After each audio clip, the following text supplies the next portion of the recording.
board to this flight to Bangalore. மத்திய கிழக்கு நாடுகளில் நிலவும் போர் பதற்றத்தால் 10,000க்கும் மேற்பட்ட விமான சேவைகள் முடங்கிய நிலையில் 3 நாட்களுக்கு பிறகு விமான சேவை மீண்டும் தொடங்கியுள்ளது. துபாய், அபுதாபியில் சில நிறுவனங்கள் விமான சேவையை தொடங்கியுள்ளன. முதற்கட்டமாக 3 மணி நேரத்தில் 15 சிறப்பு விமானங்கள் புறப்பட்டுச் சென்றன. அதன்படி துபாயிலிருந்து பெங்களூருவுக்கு முதல் விமானம் நேற்று இரவு புறப்பட்டு வந்தது. Thanks to the UAE authorities for starting the flights. We just boarded the flight to India. As of now, I'm pretty excited and I'm going back home, especially at the festival time. I'll be back home during Holi. அதேபோல அபுதாபியிலிருந்து புறப்பட்ட முதல் விமானம் நேற்று இரவு பெங்களூரு வந்தடைந்தது.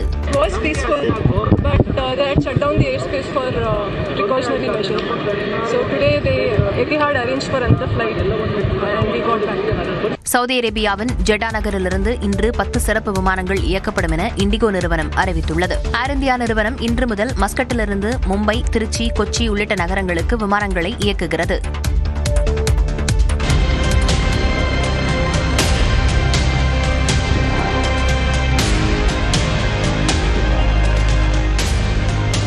Kuwait வான்பரப்பில் இருந்து தரை நோக்கி அமெரிக்காவின் F-15 ஜெட் விமானம் விழும் காட்சிதான் இது. இவ்வாறாக 3 அமெரிக்க விமானங்கள் சுட்டு வீழ்த்தப்பட்டன. ஈரான் மீது தாக்குதல் நடத்தப்படும் நிலையில் பாரசீக வளைகுடா பகுதியில் அமெரிக்க போர்க்கப்பல்களும் அதில் ஏராளமான விமானங்களும் நிலைநிறுத்தப்பட்டுள்ளன. அது மட்டுமின்றி பஹ்ரைன் போன்ற வளைகுடா நட்பு நாடுகளில் உள்ள தங்கள் நிலைகளில் நிறுத்தப்பட்டுள்ள போர் விமானங்கள் மூலம் அமெரிக்கா ரோந்து பணிகளில் ஈடுபட்டுள்ளது. அவ்வாறு ரோந்து பணியில் ஈடுபட்டிருந்த ஒரு F-15 ஸ்ட்ரைக் ஈகிள் ஜெட் விமானம் திடீரென்று கட்டுப்பாட்டை இழந்து கீழ்நோக்கி விழுந்தது. சாதுரியமாக செயல்பட்ட விமானி பாராசூட்டில் இருந்து குதித்து உயிர் தப்பினார். இதேபோல மேலும் 2 விமானங்களை குவைத் வான்வெளியில் இழந்து அதிர்ச்சியில் உறைந்தது அமெரிக்க படை. அவற்றை தாங்களே வீழ்த்தியதாக ஈரான் அறிவித்தது. இது தொடர்பாக அமெரிக்க ராணுவம் விசாரணை மேற்கொண்டதில் அதிர்ச்சி தகவல் வெளியானது. இது தொடர்பாக வெளியிடப்பட்ட அறிக்கையில் குவைத் வான் பாதுகாப்பு அமைப்பு தவறாக சுட்டதால் அந்நாட்டு வான்வெளியில் பறந்து கொண்டிருந்த தங்களின் 3 F-15 ஜெட் விமானங்கள் சுட்டு வீழ்த்தப்பட்டதாக தெரிவிக்கப்பட்டுள்ளது. அந்த 3 விமானங்களில் இருந்த 6 விமானிகளும் பாதுகாப்பாக குதித்து உயிர் தப்பியதாக தெரிவித்துள்ள அமெரிக்கா விசாரணை தொடர்ந்து நடைபெறுவதாக குறிப்பிட்டுள்ளது.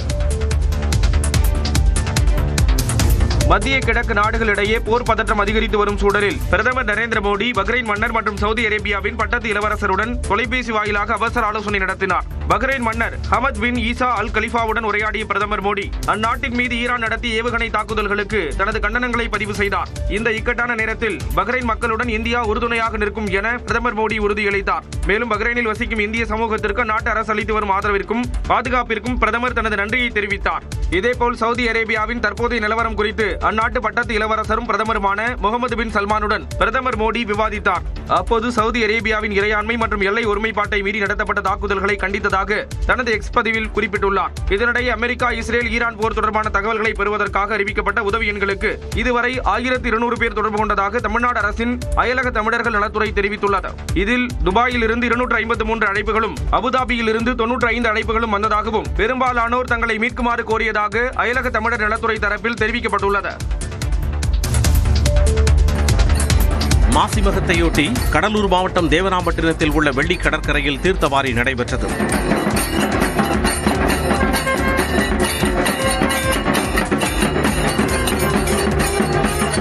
காரைக்கால் அருகே மண்டபத்தூர் கடற்கரை திருவிழா கோலம் பூண்டது.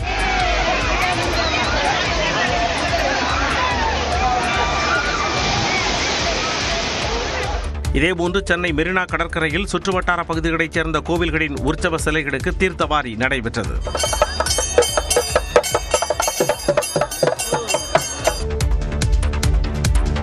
சட்டமன்ற தேர்தலில் போட்டியிடும் தொகுதிகளின் எண்ணிக்கையை இறுதி செய்ய காங்கிரசுக்கு இன்றே கடைசி நாள் என திமுக கெடு விதித்துள்ளதாக தகவல் வெளியாகியுள்ளது. கடந்த சட்டமன்ற தேர்தலில் திமுக கூட்டணியில் காங்கிரஸ் கட்சிக்கு 25 தொகுதிகள் ஒதுக்கப்பட்ட நிலையில் இம்முறை கூடுதல் இடங்களை அக்கட்சி கேட்டு வருவதாக கூறப்படுகிறது. ஆனால் கடந்த முறை போன்றே வரும் சட்டமன்ற தேர்தலில் காங்கிரசுக்கு 25 சட்டமன்ற தொகுதிகள் ஒதுக்க திமுக முடிவு செய்துள்ளதாக கூறப்படுகிறது.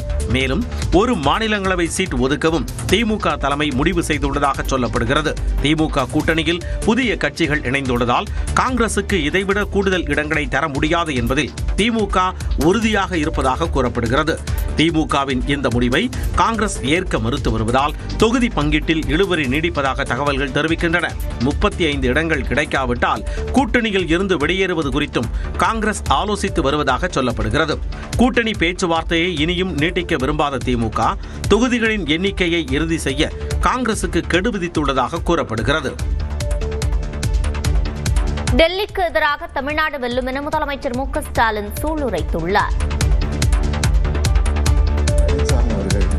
அதிமுக ஆட்சி அமைக்கும்னு சொல்றார். அவரை மேடையில் வச்சுக்கிட்டு பிரதமர் மோடி அவர்கள் என்டிஏ ஆட்சி அமையும் என்று சொல்லுகிறார்.